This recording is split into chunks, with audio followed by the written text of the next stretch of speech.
I've spent years watching brilliant people ruin their own lives, and it took me a long time to understand why. You would think intelligence protects you. You would think that if someone can solve complex problems, read people well, and hold entire arguments in their head, that same mind would steer them away from disaster. It doesn't work that way. I've seen doctors destroy their marriages over pride. I've seen engineers lose fortunes because they trusted their own certainty more than the evidence in front of them. Intelligence was never designed to protect you from bad decisions. It was designed to help you justify them more convincingly. That's the part nobody tells you, and that's exactly what I want to walk through with you today. Section 1: The Illusion of Understanding. Let's start with the first trap because it's the one that catches almost everyone with a sharp mind. It's called the illusion of understanding. When you're intelligent, you get used to grasping things quickly. You read a little, you connect a few dots, and your brain rewards you with that click of clarity. That feeling of "I get it now." The problem is that feeling is not the same as actually understanding something deeply.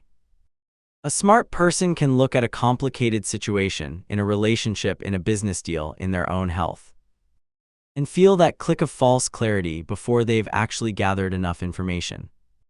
And once that feeling arrives, the mind stops searching. It closes the door on curiosity because it already feels satisfied. So the smart person ends up making a decision based on a shallow read of the situation, but because their mind moves fast, they mistake speed for depth. This is why you'll meet people who can out-argue almost anyone in a room and still make the same mistake 3 times in a row. Speed of thought was never proof of accuracy. Section 2: Identity built on being right. The second trap is subtler, and it has to do with identity. Somewhere along the way, intelligent people start building their sense of self around being right. Being wrong stops being just an event, it becomes a threat to who they think they are. And when your identity is tied to being correct, your brain will do almost anything to avoid the discomfort of admitting an error, including twisting the facts, rewriting the story after the fact, or simply refusing to look at new information that contradicts the original decision. I've watched this happen with people who are otherwise deeply reasonable. Show them evidence that they made a mistake, and instead of updating their view, they'll spend enormous mental energy constructing an explanation for why they were still right, actually. If you look at it a certain way, that energy, that creativity, that intellectual horsepower gets redirected away from solving the real problem and toward defending the ego. A less intelligent person might just shrug and say, "I was wrong, oh well." A brilliant person can build a cathedral of justification instead. The tragedy is that the same mental gifts that could solve the problem get used to avoid admitting there was ever a problem at all. Section 3: Overconfidence in Isolation. The third trap is what I call the overconfidence in isolation. Smart people are often used to solving things on their own. They've done it their whole life, in school, at work, in whatever field made them good enough to be called smart in the first place. So when a real decision comes, something involving money, love, health, or direction in life, they trust their own internal reasoning more than they trust outside input. They think, "I can figure this out, I always do." But real life isn't a test with a known answer key. Real life involves blind spots, and blind spots are, by definition, things you cannot see about yourself no matter how intelligent you are. A person can be a genius in their field and still be completely unaware of a pattern they repeat in every relationship, or a fear that quietly steers every major choice they make. Intelligence gives you the tools to solve visible problems, but it does nothing for the problems you can't see, because those live outside the reach of pure reasoning. That's where humility and outside perspective come in, and that's exactly what a lot of intelligent people resist, because asking for help can feel to them like admitting the one thing their identity can't survive, that they don't already have the answer. Section 4: Emotional bypass disguised as logic. The fourth trap is emotional bypass disguised as logic. This one is very common and very well hidden. A smart person feels something uncomfortable, fear, jealousy, insecurity, grief, and instead of sitting with that feeling long enough to understand it, they immediately convert it into an argument. They intellectualize it. They'll say things like, it doesn't make sense to feel this way, or logically, this shouldn't bother me, and then they proceed to make a decision based on that logical conclusion.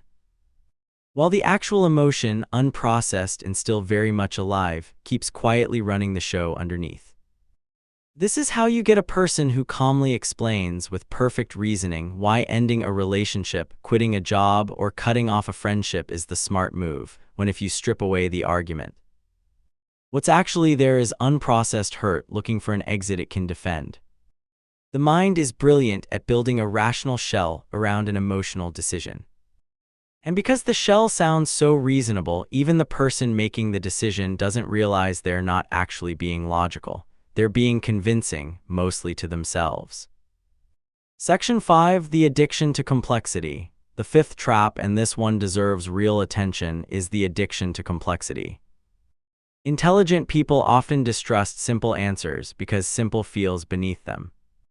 If a solution seems obvious, some part of their mind assumes they must be missing something, because surely, if they're as capable as they believe themselves to be, the real answer has to be more sophisticated than that. So they'll overthink decisions that didn't need overthinking. They'll add unnecessary layers to a choice that was actually straightforward. They'll find 17 angles to consider on something that really only needed one honest conversation. And in that overthinking, they don't gain clarity, they lose it. Confusion starts to look like depth, when in reality it's often just avoidance wearing a more respectable outfit. Some of the wisest people I've ever met were not the most complicated thinkers. They were the ones who could look at a tangled situation and say the one true, simple sentence that cut through everything. That's not a lack of intelligence, that's intelligence that has matured past needing to prove itself. Closing, what actually protects you. So if all of this is true, if intelligence alone doesn't protect us and can even work against us, what actually does protect a person from bad decisions? In my experience, it's not more thinking. It's a different relationship with thinking. It's the ability to notice the click of false clarity and pause anyway. It's the willingness to let being wrong exist without it collapsing your sense of who you are. It's asking someone outside your own head, even when part of you resists it, because you already suspect they might see something you can't. It's learning to feel an emotion all the way through before you let your mind turn it into an argument. And it's trusting a simple, honest answer when it's sitting right in front of you, instead of manufacturing complexity just to feel like you've earned the conclusion. None of this requires being less intelligent. It requires becoming intelligent about your own intelligence, understanding where it helps you and precisely where it quietly works against you. The people I've seen change their lives the most weren't the ones who got smarter. They were the ones who got honest with themselves about the specific ways their mind had been fooling them all along. That shift from trusting the mind completely to watching it with a little healthy suspicion is where real judgment begins. And once you see these patterns in yourself, you can't really unsee them. That's uncomfortable at first, but it's also the beginning of making decisions that actually hold up, not because they sounded brilliant in the moment, but because they were built on something more solid than the need to always seem right.